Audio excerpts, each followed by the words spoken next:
The rain came down heavy that night, turning the dirt road into a ribbon of mud that slithered toward the black water of the bayou. Sheriff Thibodeaux's boots sank deep with every step, his flashlight beam trembling over the reeds. The air smelled of rot, swamp, and something worse, something that made even the old deputies keep their distance. "Over here," one of the officers shouted. The beam of light caught something pale tangled in the cattails. Sheriff Thibodeaux moved closer, heart pounding. The water rippled, and for a moment, he thought it was just another animal, until the shape rolled slightly, and a face stared up at him through the murk. It was a young woman. Her skin was ghost white under the flashlight, her hair matted with swamp grass. The sheriff recognized her instantly. He'd seen her picture on a missing persons flyer not 2 weeks before. "Jesus," he whispered. "That's number 8. The others fell silent. The sound of frogs and insects seemed to fade away, swallowed by the thick fog rolling over the bayou. Everyone knew what that meant. Another woman, another body, another piece of the Jeff Davis 8. The sheriff stepped back, staring into the darkness beyond the waterline. Somewhere out there, someone was watching. Someone who knew exactly where to dump the bodies so they'd be found, but never soon enough to tell what really happened. He turned slowly toward the trees, where the night seemed to breathe. "Find whoever did this," he said, his voice shaking. "Find them before the bayou takes another." But deep in the shadows, something moved, just a ripple, just a shape, then gone. And the swamp went silent again. Long before that night, the town of Jennings, Louisiana, was quiet in its own strange way. People here talked slow, waved from their porches, and knew every face that drove past the corner store. But behind the smiles and the Sunday church bells, the town had secrets. The kind that whispered through the bayou like the hum of cicadas. It began in 2005, when a girl named Loretta Chison Lewis went missing. She was 28, kind-hearted but troubled, always seen walking near the highway or catching a ride into town. People said she'd fallen in with the wrong crowd, folks who drank too much, dealt things they shouldn't, and made enemies fast. When her body was found floating in a canal just outside Jennings, people mourned quietly. They thought it was a sad end for a girl who'd struggled too long. But then came Ernestine Daniels Patterson. Then Kristen Gary Lopez. Then Whitney Du Bois. Each time the story was the same. A young woman from the same small circle. Found dead in the same kind of place. Dumped in a bayou, canal, or ditch. The water washed away most of the clues, but not the fear. The sheriff's department promised to find answers. They called it a series of suspicious deaths, but everyone in Jennings called it what it was, a killing spree. By the time the 5th body was found, people stopped letting their daughters walk alone. The town's barrooms emptied earlier at night. The whispers grew louder. "It's someone from around here. Maybe it's the police themselves. They know too much, and they're saying too little." Rumors twisted like the bayou fog, thick, confusing, and impossible to clear. One summer afternoon, a reporter named Sarah Keller drove into town. She'd heard the story on the radio. 8 women dead, no arrests, and she wanted to know why no one was talking about it. Jennings was small, the kind of place where news didn't spread far beyond the parish lines. But Sarah had a nose for trouble, and the more she asked, the stranger things got. She talked to families of the victims, mothers and sisters who cried but didn't seem surprised. Many of them said the same thing. "My girl knew something. She was scared before she died." Sarah took notes, filling pages with names, dates, and small-town gossip that didn't add up. She learned that most of the women knew each other. Some had lived on the same street. Others shared boyfriends or drug connections. And nearly all of them had been in and out of the local jail at one point or another. The sheriff's office said they were doing everything they could. But Sarah couldn't shake the feeling that someone wasn't telling the truth. One night, she met with a woman named Frankie, who used to hang out with some of the victims. They sat on the porch of Frankie's mother's house, the sound of frogs filling the humid air. "You think it was one guy?" Sarah asked. Frankie shook her head slowly. "Nah, not one. This was done by people who know each other. People who protect each other." "What do you mean?" I mean, some of those girls talked about cops.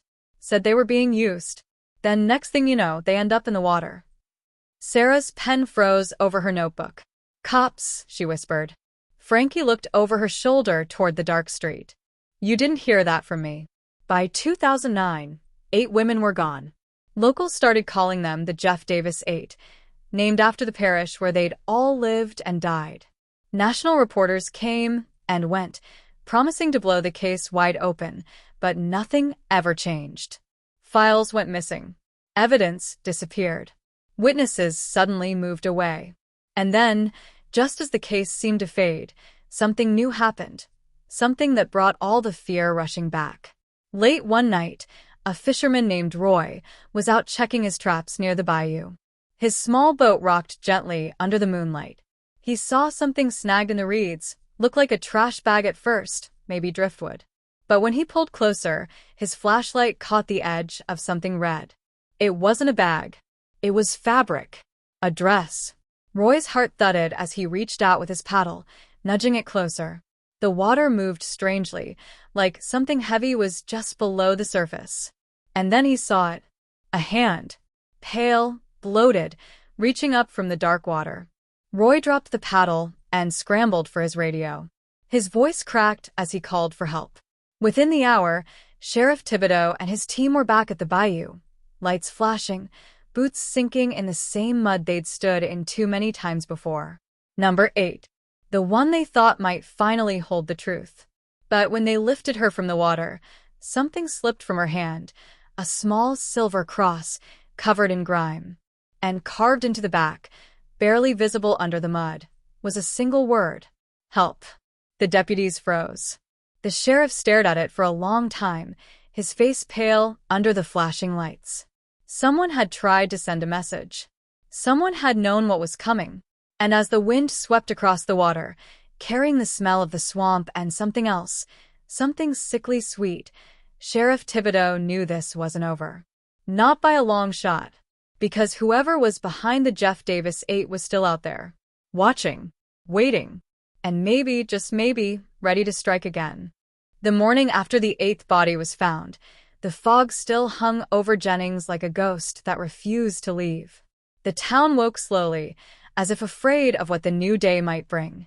Newspapers hit front porches with headlines that made stomachs twist. 8th woman found in Bayou, serial killer suspected. At the sheriff's office, phones rang nonstop. Reporters from Baton Rouge, New Orleans, even Texas called for answers. But Sheriff Thibodeaux had none to give. The crime scene photos were sealed, the evidence too little, and the questions far too many. He sat at his desk, staring at the silver cross in a plastic bag. The word help scratched into the back was so faint it could have been missed, but Thibodeaux knew better. It wasn't random.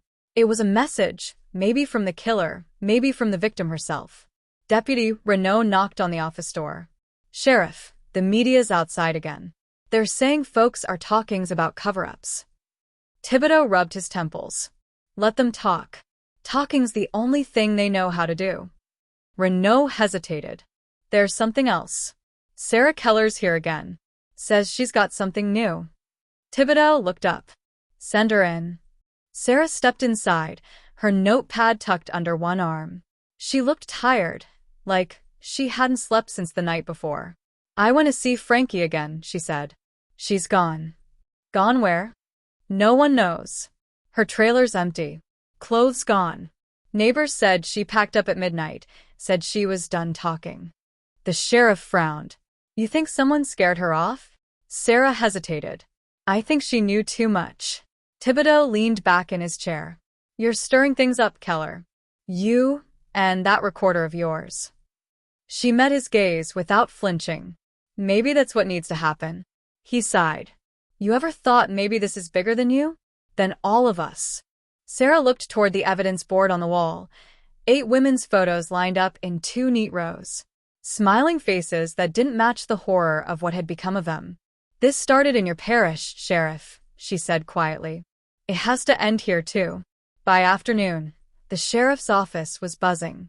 A new witness had come forward, a man named Darnell, who worked at a scrapyard off Route 26. He claimed he'd seen something a few nights before Loretta, went missing. "I seen a truck," Darnell told the deputies. "White Ford, old one. Came through the yard after hours. 2 people inside, man and a woman." She looked scared. "Can you describe the man?" Renaud asked. "White fella. Beard, maybe 40. Wore a police jacket." The room went quiet. "Police jacket?" the deputy repeated. "Yeah." "Had the badge patch and everything." Thibodeaux stood in the doorway, his face unreadable. "Get me a list of every officer who owned a white Ford pickup in the last 5 years," he said. "Now." That night, Sarah sat in her motel room, laptop open, papers spread across the bed. The sound of the bayou echoed through the window, frogs, crickets, the slow drip of rain. She was connecting dots, names, dates, faces. Loretta had known Kristen. Kristen had known Whitney. Whitney had babysat for a woman whose husband worked for the sheriff's department. And then there was Frankie, who told her the girls were being used. Used how? Sarah didn't know, but it was something dark. Something no one wanted to talk about. Her phone buzzed. Unknown number. She hesitated, then answered. "Hello." A man's voice came through, low and steady. "You're asking too many questions, Miss Keller." Her heart thudded. "Who is this? You want to end up in the water, like the others?" Click. The line went dead. By the next morning, Sarah was at the sheriff's office again. She told Thibodeaux about the call. He looked uneasy. "You get that number traced?" he asked. "It was blocked. But whoever it was knew my name." The sheriff leaned against his desk. "This case has more eyes on it than a gator in the swamp. You keep poking, you're going to stir up things you can't put back." Sarah crossed her arms.